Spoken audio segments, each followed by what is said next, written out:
The air over the Red River Valley in the spring of 1864 was thick with the cloying, almost suffocating scent of magnolia blossoms and the pervasive, humid stench of stagnant water and unwashed bodies, a climate that promised not only lush, fecund life, but also a swift, organic decay that consumed everything the moment it ceased to move. This was no longer the war of gentlemanly lines and predictable set-piece battles once imagined on the fields of Bull Run. This was a sprawling, brutal campaign of attrition fought through a landscape of surreal, almost primordial beauty and profound, hidden menace. The river itself, a mile-wide, coffee-colored serpent, coiled menacingly through the heart of Louisiana, its treacherous banks lined with dense, shadowy forests of cypress and tupelo gum, their gnarled roots submerged in black, stagnant water, creating a perfect, natural defensive system for a cornered and desperate army. For the Union High Command, this offensive was designed to be the final, crushing anvil upon which the struggling Confederacy in the Trans-Mississippi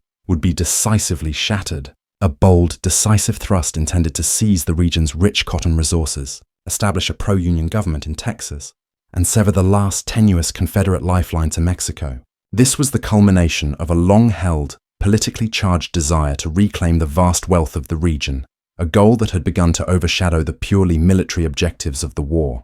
For the Confederates, it represented a desperate, last-ditch chance to save their entire western flank, a fleeting opportunity born not from overwhelming force or numbers, but from the sheer, audacious genius of a commander who intuitively understood this unforgiving land and the inherent weaknesses of his enemy. What appeared on the surface to be a straightforward Union thrust, a massive combined arms operation of infantry and formidable naval power, was about to become a masterclass in asymmetrical warfare, a powerful testament to the fact that in war, the fierce will and ingenuity of a determined few can defy the massive, grinding machinery of the many.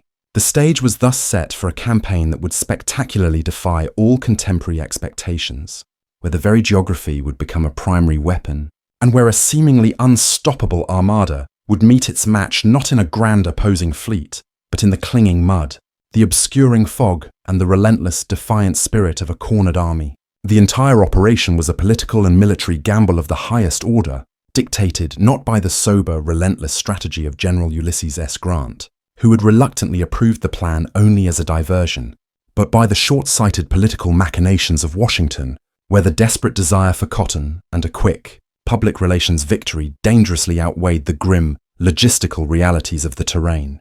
The scent of profit, the lure of the king cotton trade, was a powerful, corrupting influence that steered the entire expedition off course from the beginning. The architect of the Union's grand, deeply flawed design was Major General Nathaniel P. Banks, a political general whose personal ambition far outstripped his limited military acumen. Banks, a former Speaker of the House and Governor of Massachusetts, was the epitome of the politically connected commander, and his Army of the Gulf, 30,000 strong, was a motley mix of hardened veterans and raw, undisciplined recruits, tasked with driving north from Barrack Bay, a powerful hammer aimed directly at Shreveport, the Confederate capital of Louisiana, and the crucial headquarters of the Trans-Mississippi Department. The Union force was not a single cohesive unit, but a sprawling, three-pronged invasion. Banks's main column advancing up the Red River, a smaller force under General Frederick Steele moving from Arkansas, and the formidable naval component. But the true novelty, the element that was supposed to guarantee a swift and decisive victory, was the formidable naval component, the Red River Fleet.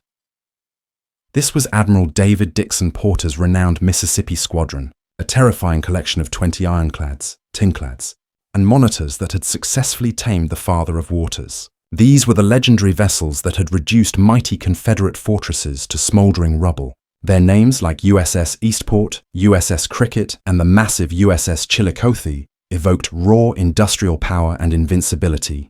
They were floating fortresses of thick oak and iron plate, mounting devastating Dahlgren and Parrott rifles, engineered to dominate and destroy any waterway they entered. They were the unstoppable force, the technological marvel of the age, yet they were fundamentally unsuited for the shallow, unpredictable waters of the Red River. Accompanying this mighty fleet was a long, vulnerable logistical tale of over 20 transports, carrying vital supplies for a prolonged campaign, and a supporting fleet of river barges, all intended to seamlessly support Banks's ponderous march, and solidify Union control over the rich, coveted cotton lands of the valley. The overarching plan, concocted in the comfortable war rooms of Washington and aggressively pushed by powerful New England textile interests desperate for cotton, was a theoretical masterpiece of modern industrial warfare. But plans, as the strategist von Moltke would famously observe, rarely survive first contact with the enemy. And in this specific case, the enemy was not just the Confederate army, but the river itself, a fickle and treacherous ally that was about to betray the Union's technological hubris. The opposing commander was Lieutenant General Richard Taylor, a man whose very blood was steeped in military history and Southern aristocracy. Son of former President Zachary Taylor and brother-in-law to Confederate President Jefferson Davis, he was a proud aristocrat who nevertheless possessed the ruthless, practical mind of a seasoned frontier fighter. His command, the Confederate District of West Louisiana, was nominally small, a ragged, undersupplied force of perhaps 11,000 men, a hardened mix of Louisiana, Texas, and Arkansas infantry and cavalry, many of them barefoot and perpetually hungry. They were starkly outnumbered by nearly 3-1, utterly outgunned and seemingly outmatched in every conventional metric of warfare. But Taylor possessed two formidable secret weapons: his own brilliant, aggressive tactical mind and an intimate knowledge of the land itself. He understood the Red River's fickle, seasonal nature, its well-known tendency to flood dramatically in the spring, creating vast, impassable swamps that channeled any advancing army into narrow, predictable corridors where their numbers meant nothing. He knew intimately the dusty, red clay roads that turned to impassable glue with the slightest rain, and he knew that the Union's heavy reliance on the river for supply was its greatest vulnerability, not its strength. He was also blessed with a cavalry commander of near supernatural energy and daring, Brigadier General Tom Green, a veteran of the Texas Revolution and a master of mounted warfare. Green was a veritable force of nature, a man who led from the very front and whose hardened Texas cavalry could move with a startling speed and ferocity that belied their ragged, unkempt appearance.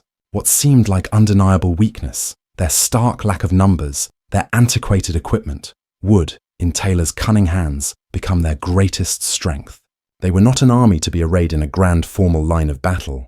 They were a swift swarm of hornets, waiting to strike lethally at the exposed flanks and long supply lines of a lumbering giant, utilizing the dense pine forests and the treacherous, confusing terrain as their shield and their sword.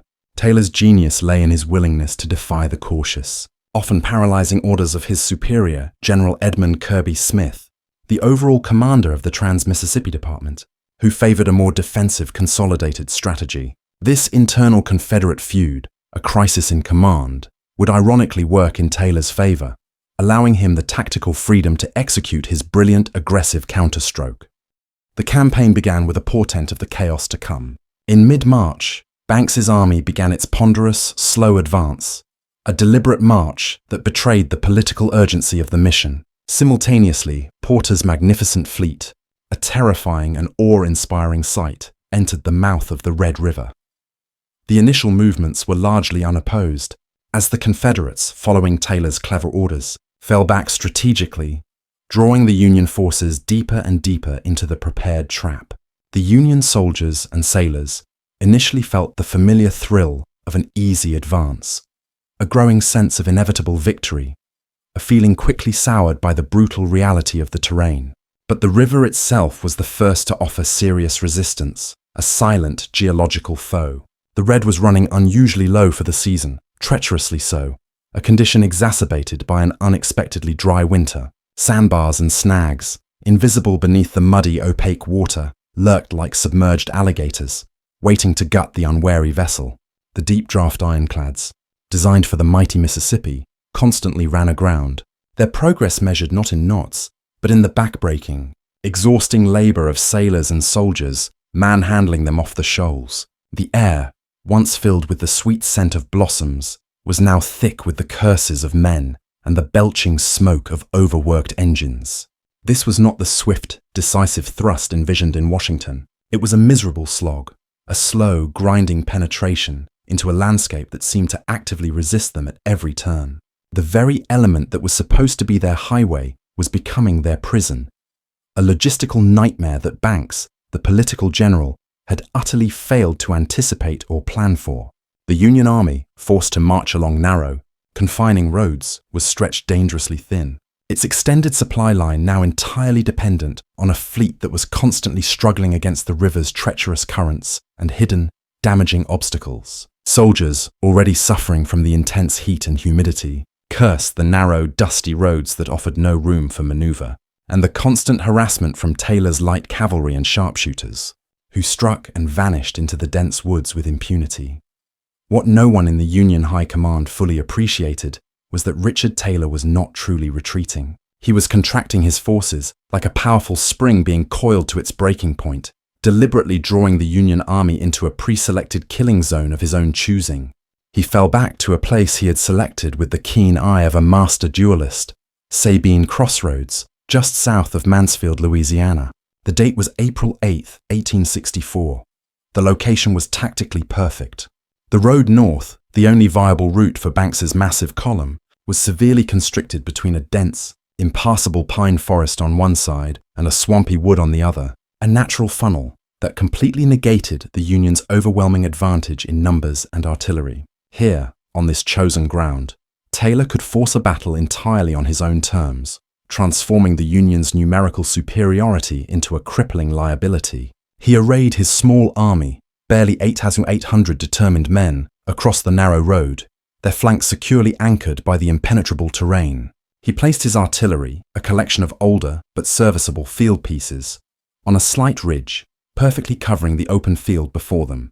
He then waited, with immense patience, for Banks to make the inevitable rash mistake. He was betting everything on Banks's well-known impulsiveness, on the political general's desperate need for a quick, decisive victory to report to Washington before the spring campaign season ended.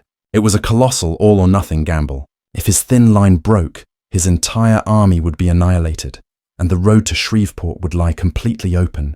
But Taylor understood the psychology of his opponent perfectly. He knew that Banks, upon seeing what appeared to be a small, ragged Confederate line, would be fatally tempted to attack immediately, to deliver the knockout blow, rather than wait for his full, dispersed force to consolidate properly. This was the moment Taylor had risked his career for, defying Kirby Smith's orders to retreat further, knowing that the terrain was his only true ally. The Union vanguard, led by General William B. Franklin, marched straight into the waiting trap.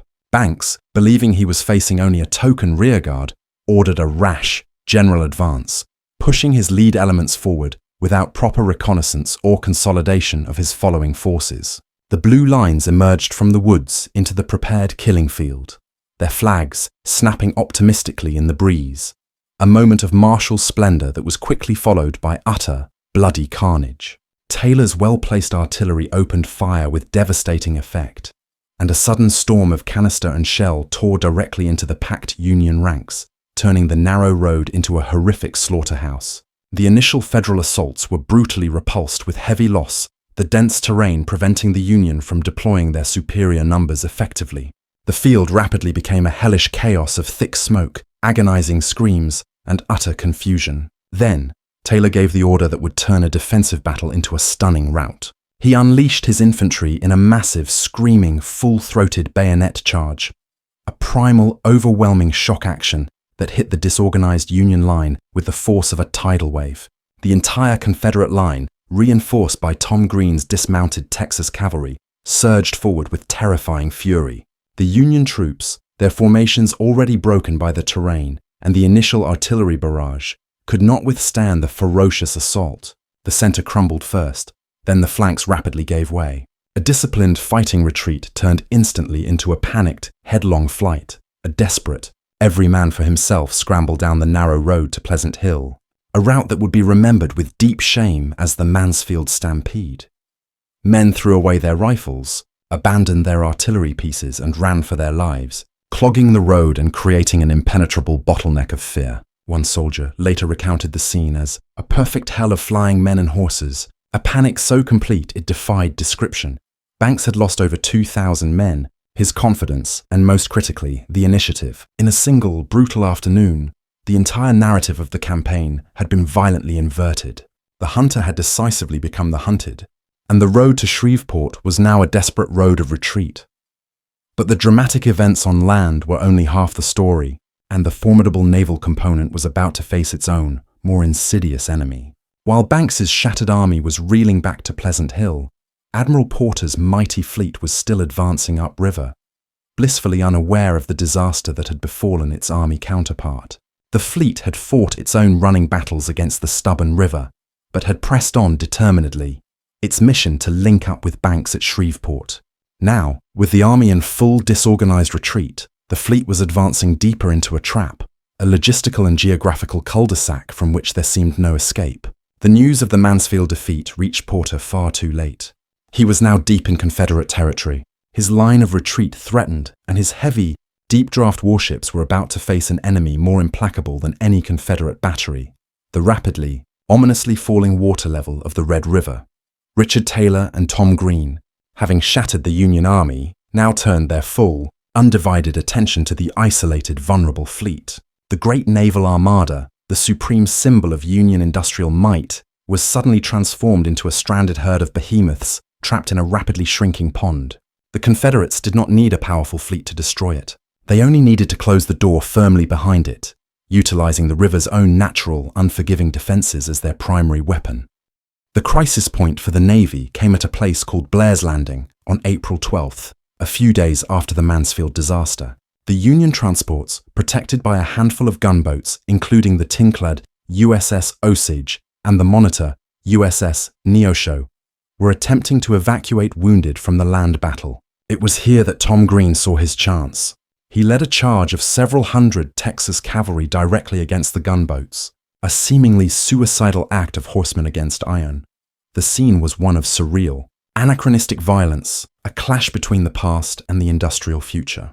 The Confederate horsemen, sabers gleaming, thundered across the open field towards the monstrous, low-slung vessels sitting in the river. The gunboats opened up with everything they had, cannons firing shell and canister, deck guns spewing grape shot, and even the small arms of the sailors. It was a slaughter, a testament to the futility of cavalry against ironclads. Tom Green himself, the brilliant and daring cavalry commander, was decapitated by a cannon shot, his death a devastating blow to Confederate morale.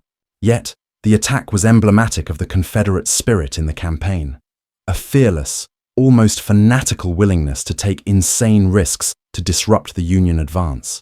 They could not sink the ironclads, but they could, and did, prove that nowhere on the river was safe. The fleet was now not just stranded, it was besieged, constantly harassed by Confederate sharpshooters and flying artillery, who used the dense riverbanks as cover, making every mile of the retreat a deadly gauntlet.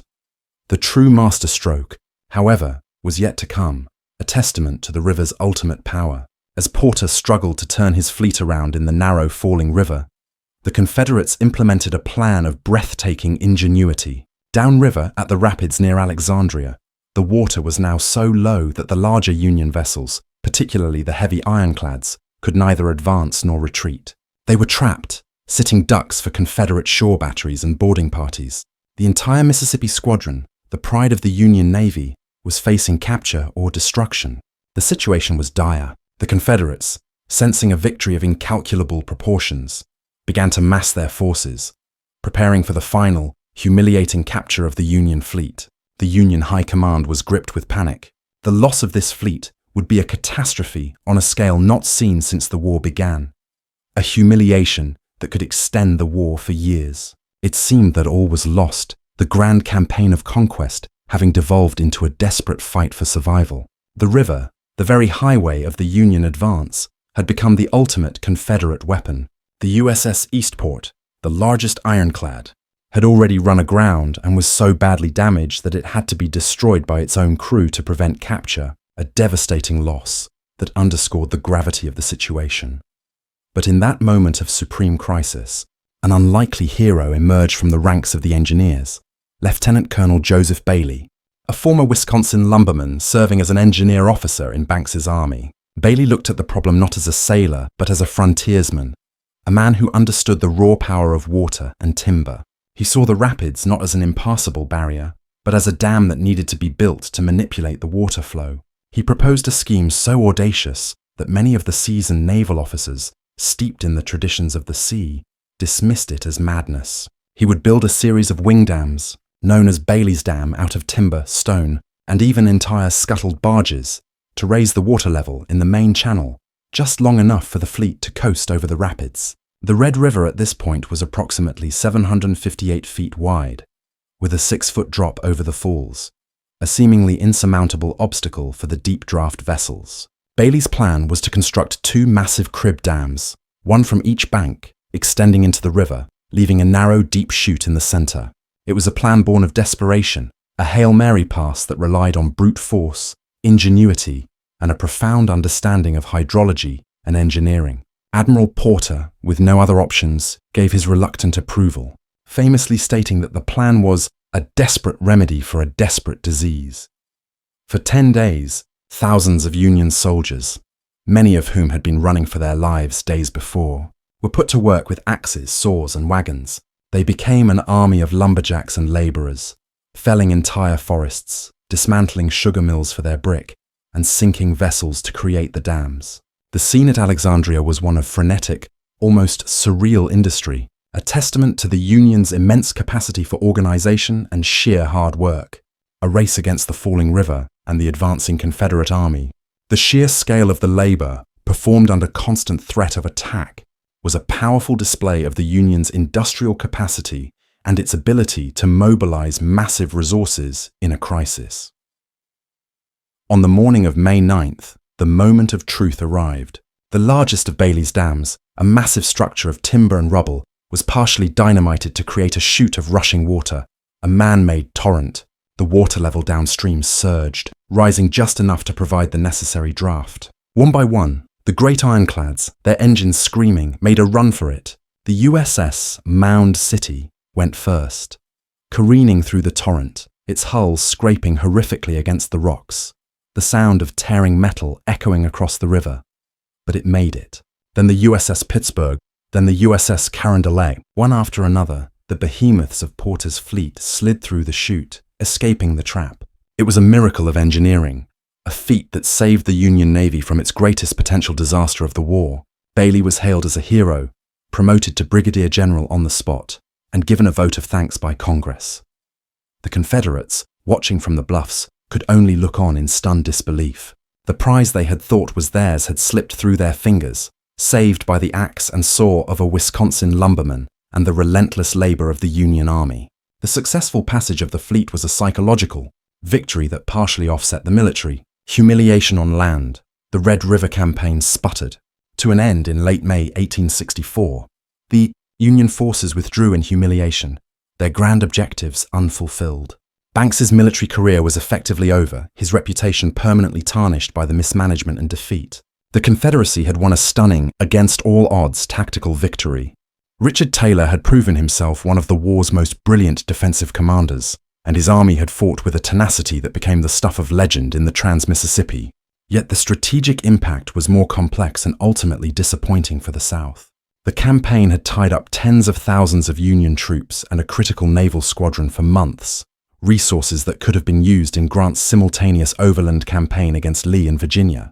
In this sense, it provided a temporary, if bloody, respite for the Confederacy's main armies in the East. The cost of the campaign was staggering. The Union suffered over 8,000 casualties, lost 9 vessels and 57 artillery pieces, a disastrous expenditure of men and material. The Confederate victory, however, was marred by the continued feud between Taylor and Kirby Smith, a conflict that led to Taylor's resignation and the ultimate failure to capitalize on the victory by destroying Banks's army. The campaign demonstrated the limits of tactical brilliance in the face of overwhelming logistical and industrial power. It was the story of a lion bringing a giant to its knees, only to watch the giant, bloodied and humiliated, stagger back to its feet and walk away, its core strength intact. The Red River Valley returned to a tense quiet. The magnolias still blooming, the river slowly receding, a landscape that had witnessed one of the Civil War's most dramatic and improbable chapters, a campaign where geography and willpower nearly defeated the machine, but where, in the final analysis, the machine, bruised and battered, proved it could not be destroyed, only delayed. The campaign served as a harsh lesson for the Union High Command. Never again would a major campaign be dictated by political and economic interests over sound military strategy. The Red River Campaign remains a vivid, complex tapestry of military genius, political folly, and the sheer, unyielding power of nature, a testament to the fact that in war, the most dangerous enemy is often not the opposing army, but the arrogance of command.